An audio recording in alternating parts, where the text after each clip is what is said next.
महामहिम के भाषण हाउस ऑर्डर में लिया जाए सर। हाउस ऑर्डर बैठ जाइए, आप बताइए।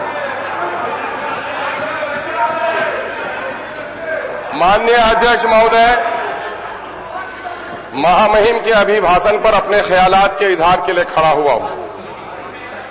महामहिम का भाषण दरअसल सरकार के इरादों की एक तस्वीर होती है। मैं इस पर बात करूंगा। उससे पहले मैं इस सदन में बिहार के विधानसभा सदस्य बनने का चौथे बार का मुझे अवसर मिला है। मैं यहाँ के दरो दीवार के लिए नया नहीं हूं। हमारे बहुत सारे संगी साथी हैं और बहुत सारे नए मित्र यहाँ जीत कर आए हैं। पिछली बार जो मैं आया था बड़े सड़कों पे चल के आया था, लेकिन अब की बार मेरा आना एक पगडंडी से हुआ है। मुझे इस सफर को तय करने के लिए बड़ी सड़कों और शाहराहों को छोड़कर एक पगडंडी क्यों तलाश करनी पड़ी, मैं उसके संबंध में दो शब्द कहना चाहूंगा। देश में सांप्रदायिकता और समानता, समाजवाद और सेकुलरिज्म की एक लड़ाई चल रही है। अकलियतों ने, दलितों ने हमेशा मुबैना तौर पर सेकुलर कहने वाले लोगों का साथ दिया, लेकिन सेकुलर पार्टियों ने भी अकलियतों और दलितों के साथ इंसाफ नहीं किया। सांप्रदायिक ने तो इस पर नजर रखा ही, चाहे हमारे दूसरे मित्र जो सांप्रदायिकता की पट्टी बांधकर चल रहे हों, उन्होंने दलितों और अकलियतों को मजबूर किया कि आज बैरिस्टर असदुद्दीन ओवैसी को, एमआईएम को जय मीम और जय भीम का नारा देकर अपनी अलग राह बनानी पड़ी।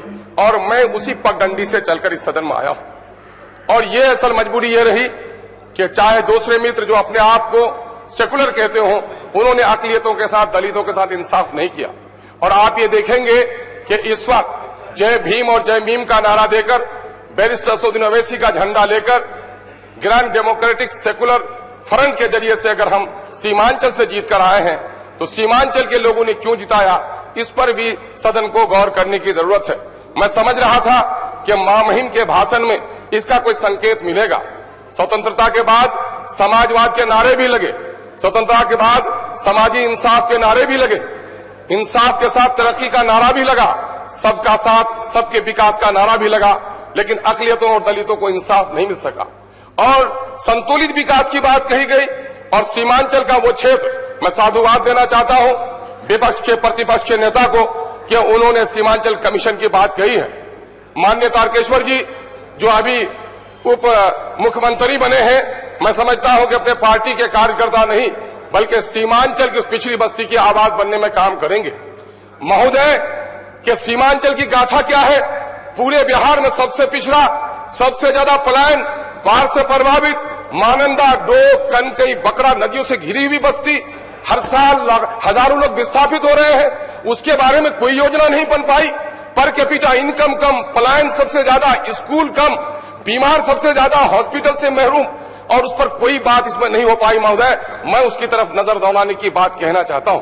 मैं चाहता हूं नई सरकार से, माननीय मुख्यमंत्री जी सदन में नहीं है, मेरी आवाज उन तक पहुंचती होगी कि उन्होंने सेकुलरिज्म का साथ देने का वादा किया था। हम लोग भी थोड़ी देर के लिए उसके साथ गए थे, बिहार की जनता ने भी उस पर विश्वास किया था, लेकिन न जाने इस पवित्र रास्ते को छोड़कर फिर वो कहां कीचड़ के रास्ते में गुम हो गए हैं। और आज नतीजा ये हुआ है कि बिहार की जनता का विश्वास उस पर से उठा है। मैं चाहता हूं इस वक्त कि इस सदन का जो समय मिला है हमको, इस सदन को गंभीरता से बिहार के दलित पिछड़े के तरक्की की बात कही जाए। आज किसान विरोधी बिल पेश किए जा रहे हैं और पूरे बिहार में, पूरे हिंदुस्तान में किसान सड़कों पर आने पर मजबूर हो गया है। एमएसपी का कोई कीमत नहीं मिल पा रही है। हमारे इलाके में धान और मक्के की पैदावार हो रही है, कोई खरीदार नहीं है, लागत मूल्य भी किसानों को नहीं मिल पा रहा है। किसान खुदकुशी करने पर लटक रहा है, बच्चों को स्कूल नहीं मिल पा रहा है, बीमारों को दवाइयां नहीं मिल पा रही है। आखिर ये न्याय के साथ तरक्की, ये ख्वाब है, ये सपना है, ये दीवाने की बढ़ है, जमीन पर कुछ भी नजर नहीं आ रहा है।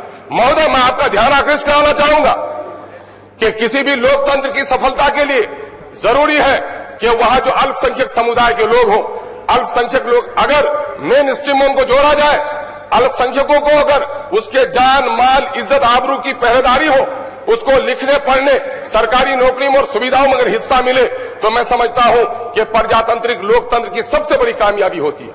लेकिन रिपोर्ट से खबरें आती हैं कि आज आजादी के वक्त जो अकलियत की हालत थी उससे भी बदतर हो गई है। अकलियत के बच्चों को स्कूल नहीं मिल पा रहा है, उनके बीमारों को दवा नहीं मिल पा रही है, उनकी बस्तियों पर सड़क नहीं पहुंच पा रही है। आखिर ये नाइंसाफी कब तक होगी? उर्दू जो सेकुलरिज्म की जबान है, जिसने सरफरोशी की आवाज दी कि सरफरोशी की तमन्ना अब हमारे दिल में है, देखना है जोर कितना बाजुए कातिल में है। मुल्क की आजादी के लिए माफी मांगने वालों की बात तो नहीं कहता, लेकिन गर्दन कटाने वालों को बड़ी ताकत दिया था उर्दू ने। लेकिन आज उस उर्दू को बिहार से निकाला जा रहा है। महोदय, मदरसे की हालत क्या है? मदरसे में पढ़ने वाले बच्चे क्या बिहार के बच्चे नहीं है? मदरसे के शिक्षकों को आखिर वाजिब तनख्वाह वक्त पर क्यों नहीं मिल पाती है? उनके पेंडिंग जो स्कीम्स है वो लागू।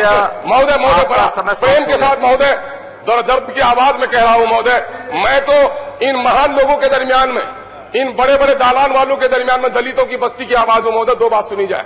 महोदय, आज क्या हो रहा है? मदरसे की हालत क्या है? शिक्षकों को तनख्वाह नहीं मिल पा रही है, उर्दू के शिक्षक लाठियां खा रहे हैं, औकाफ का हाल बुरा होकर रह गया है। कृपया आज अकलियत की जानमाल, आज गुलनाज की बात, आज बच्चे गिने जा रहे हैं और गुलनाज का खून हुआ यहाँ पर। गुलनाज की कोई भी बेटी पढ़ाओ। महोदय कुमार जी कर रहा हूं, CPIM